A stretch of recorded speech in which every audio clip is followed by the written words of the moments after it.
Hello, everybody. My name is Devin Baldwin. I'm a product manager at L2L. I'd like to show you our project management module today. This module was developed to help our customers manage large projects within L2L. We've added 6 new tools to help you plan, execute, and report on your projects. Let me show you what it looks like. So the first screen I want to show you is our new planner screen. This screen shows you a list of all of the active projects in your plant. There are a few columns that give you a quick pulse on your projects, and there are quick links over here on the right to other pages in the project management tool. And I'll show you each of these in just a minute. Let me go ahead and open up one of these projects to show you more.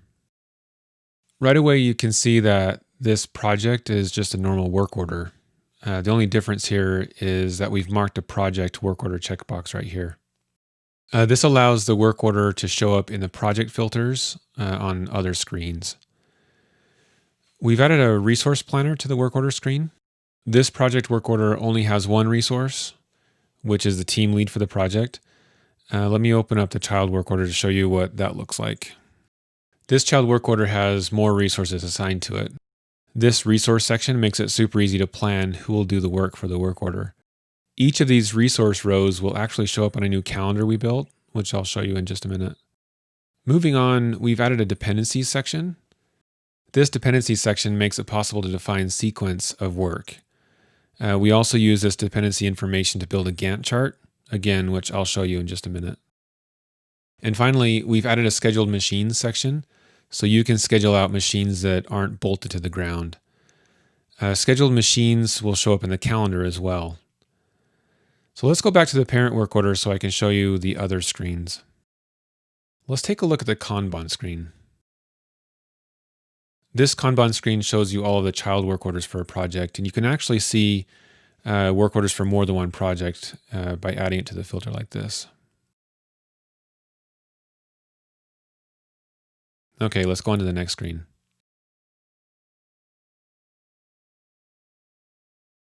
This is the dashboard. The dashboard gives you a snapshot view of a project. We've built 3 widgets for the launch, and we plan on adding more in the future. This screen is pretty self-explanatory, so I'll move on to the next screen. So here's the Gantt chart screen. This screen is made to show one or more projects to help you negotiate conflicts. Let me just add another project to show you what that looks like. And I'll go ahead and expand each of these projects. So each of the green boxes here represents a work order. I can expand out a work order to see the scheduled resources and the scheduled machines. You can imagine what this might look like if I had a team of 20 or so technicians all working on different projects. You can filter the screen by resource trade or even by an individual resource to help manage by team or by a single technician. I have 3 more screens I want to show you, so let me go ahead and go back. And I'll open up the cost summary report.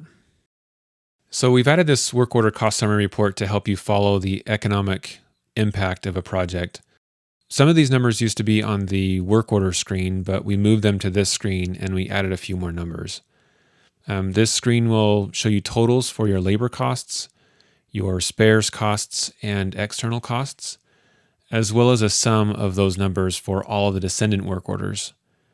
And then at the bottom, we sum up everything to make it easy to see if you're within your budget.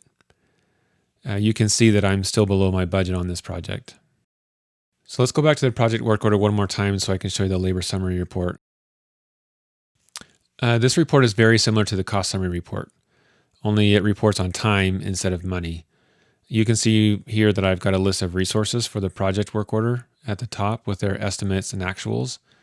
Estimates are pulled from the work order resource planner, and actuals are pulled from dispatches.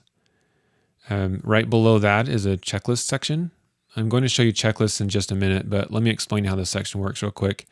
We've added the ability to add time estimates on checklist tasks, and the estimates roll up to this report as estimated hours. Once a task is complete, the work order gets credit for earned hours, and that'll show up here. Below the checklist section, you'll see that we've rolled up all of the time data from the descendant work orders, and then we total all the numbers at the bottom.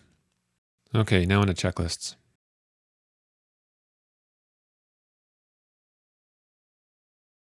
We've made two pretty substantial enhancements to checklists. I've already talked briefly about the first one. You can add estimates to each of your tasks by trading duration, and then that rolls up to the labor report on the work order. We've also added two new question types to the checklist, a table and dynamic table. So this allows you to combine repeating tasks in a grid format to save on space.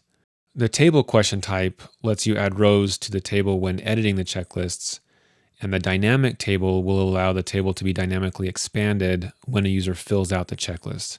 So let me show you what that looks like from a dispatch.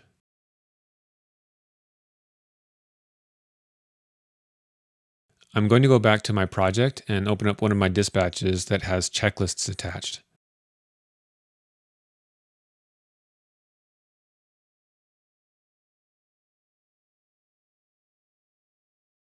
Okay, so you can see the top table here is a table type. I added all of these rows in the template. The second table is a dynamic table. So as I'm filling out the checklist, I can add as many rows as I need. So I just barely scratched the surface of the project management tool. I showed you the planner screen, the dashboard, Kanban, Gantt chart screens, and I showed you the new cost summary and labor summary reports. If you'd like to know more information about the new project management module, or if you'd like a more personalized demo, just give us a call.